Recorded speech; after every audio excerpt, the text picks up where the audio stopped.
Hello दोस्तों, कैसे हैं आप? आई होप सभी अच्छे होंगे। और आज मैं फिर आया हूँ एक वीडियो लेकर, और ये वीडियो हमारी अर्थशास्त्र के लिए होगी।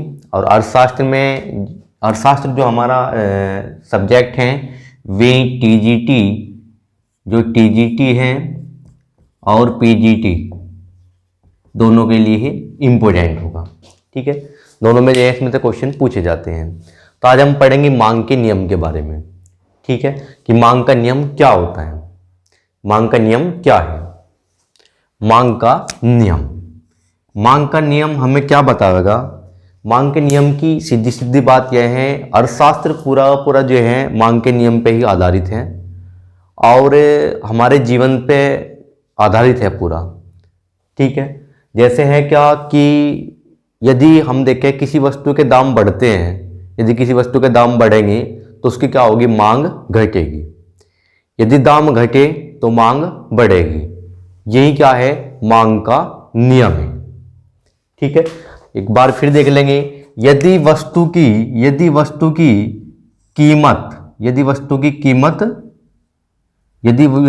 जो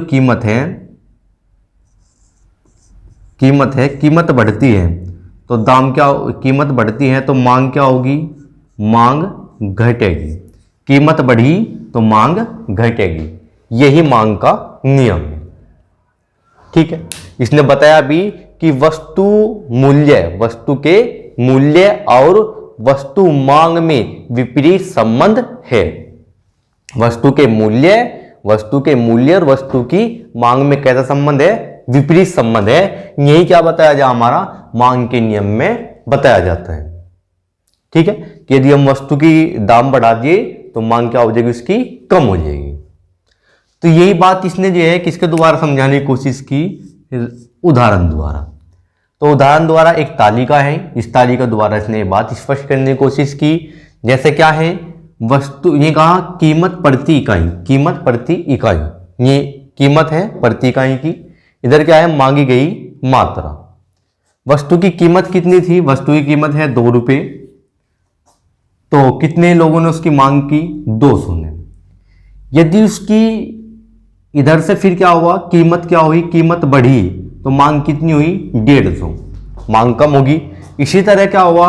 वस्तु की कीमत क्या हुई? फिर बढ़ी तो मांग क्या होगी? फिर घटी। वस्तु की कीमत फिर बढ़ी तो मांग और घटी। वस्तु की कीमत और बढ़ी तो मांग फिर घटी। तो कह सके वस्तु की कीमत जैसे बढ़ती हुई गई ऐसे मांग क्या हुई? घटती हुई चली गई। ठीक है, तो ये मांग की तालिका द्वारा मांग को स्पष्ट कर रहा। ये उधर से देखो, ऊपर से देखो नीचे हो तब भी वही बात है, या नीचे से ऊपर भी चलो तब भी वही बात पड़ेगी। जैसे देखो, वस्तु की कीमत कितनी थी? कीमत थी 12, तो मांग कितनी थी? 60। कीमत कितनी होगी? कम होगी, 10 होगी, तो मांग कितनी हुई? 80। मांग बढ़ी। फिर इसके बाद मांग क्या हुई? कीमत कितनी हुई? कीमत हुई 60, तो मांग कितनी होगी? 130। कीमत कितनी हुई? 4, तो मांग कितनी होगी? 150। ठीक है, तो देख सकते हैं तुम कि जैसे जैसे वस्तु की कीमत क्या हुई? बढ़ी, वैसे वैसे मांग घटी। ठीक है, तालिका में बताई। यही चित्र ये देखेंगे हम रेखा चित्र द्वारा। ये बात हम रेखा चित्र द्वारा स्पष्ट करेंगे। रेखा चित्र क्या? ये इस तरफ तो होगी वस्तु की कीमत और इस तरफ होगी वस्तु की मांगी गई मात्रा। यदि वस्तु की कीमत कितनी थी? 12 रुपये, तो मांगी गई मात्रा कितनी है? ये जो यहाँ पे बिंदु लगा हुआ है इसकी चीज में जाकर देखेंगे। वो सॉरी, यहाँ पे लिखा नहीं, तो यहाँ पे लिख देंगे हम कितना? कीमत लिखेंगे 40, 60, 80 और 100 और 120। ठीक है, तो जैसे वस्तु की कीमत कितनी थी? वस्तु की कीमत थी इधर 12 रुपये, तो मांगी गई मात्रा कितनी है? बिंदु की सीध में 40 रुपये। जैसी कीमत कितनी आई? कीमत कितनी होगी? 9 रुपये। कीमत घटी तो मांग कितनी हुई? बढ़ गई। कितनी होगी? 60। इसी तरह वस्तु की कीमत कितनी होगी? वस्तु की कीमत होगी 6, कीमत घटी तो मांग कितनी होगी? 80। इसके बाद वस्तु की कीमत कितनी होगी? वस्तु की कीमत होगी 3, तो मांगी गई मात्रा कितनी होगी? उसकी 100।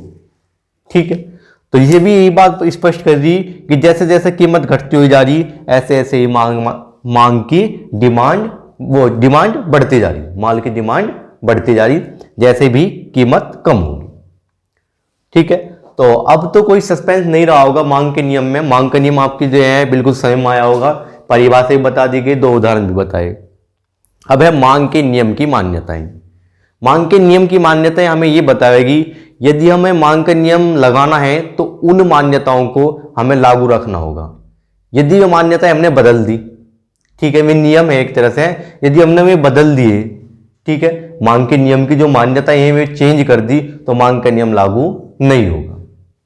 वे क्या है, वे इसकी वे मुख्य 5 मान्यताएं हैं। पहली मान्यता क्या है, यदि नंबर एक में है क्या,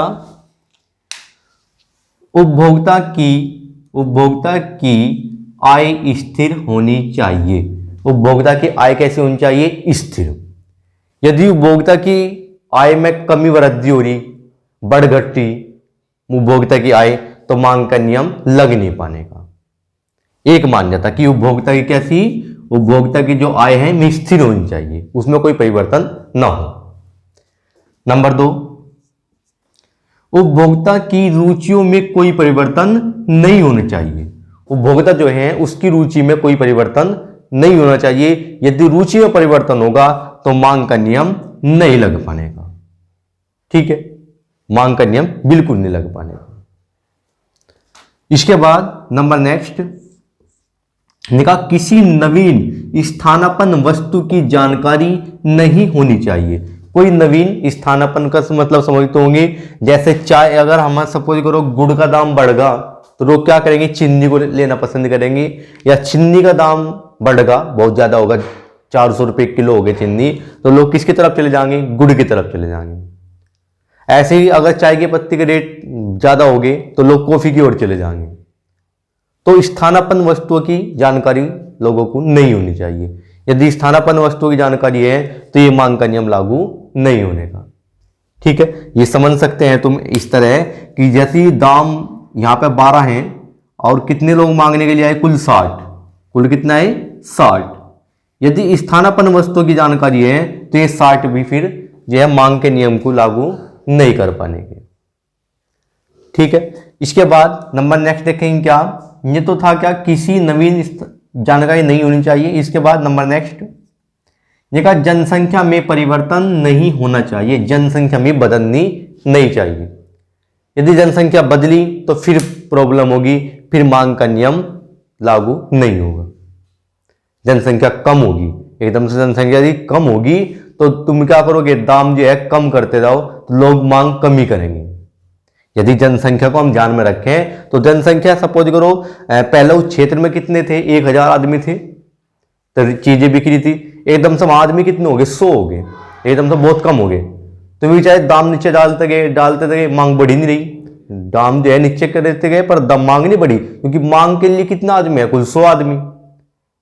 तो वे है मांग का नियम लागू नहीं होने का। इसने कहा कि जनसंख्या में परिवर्तन नहीं होना चाहिए, जनसंख्या बिल्कुल नहीं बदलनी चाहिए, जो जैसी थी वो पहले की जैसी ही स्थिर रहनी चाहिए। इसके बाद नंबर नेक्स्ट में है वस्तु समाज में प्रतिष्ठा प्रदान करने वाली नहीं होनी चाहिए।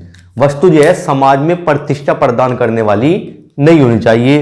ये वस्तु में होती है जैसे सोना चांदी, ये लोगों क्या करें, प्रतिष्ठा प्रदान करें, तो लोग महंगी होने के बाद भी इन्हें बावजूद फिर भी खरीद देंगे।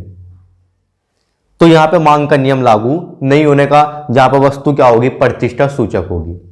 जैसे सोना है, सोना आज भी जो है 52-55 के करीब है, लोग अब भी उसे खरीद रहे हैं, तो वहां पे मांग का नियम लागू नहीं होगा, क्योंकि लोगों को क्या मिलती है, उस पर प्रतिष्ठा मिलती है, तो उस पर मांग का नियम लागू नहीं होता। तो उसने बताया कि वस्तु जो है प्रतिष्ठा सूचक बिल्कुल नहीं होनी चाहिए। यदि प्रतिष्ठा सूचक है तो फिर ये मांग के नियम जो है लागू नहीं होगा। तो ये मांग की नियम की 5 मान्यताएं हैं।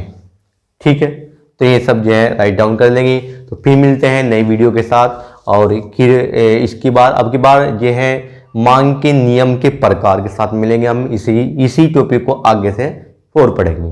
ठीक है, थैंक यू।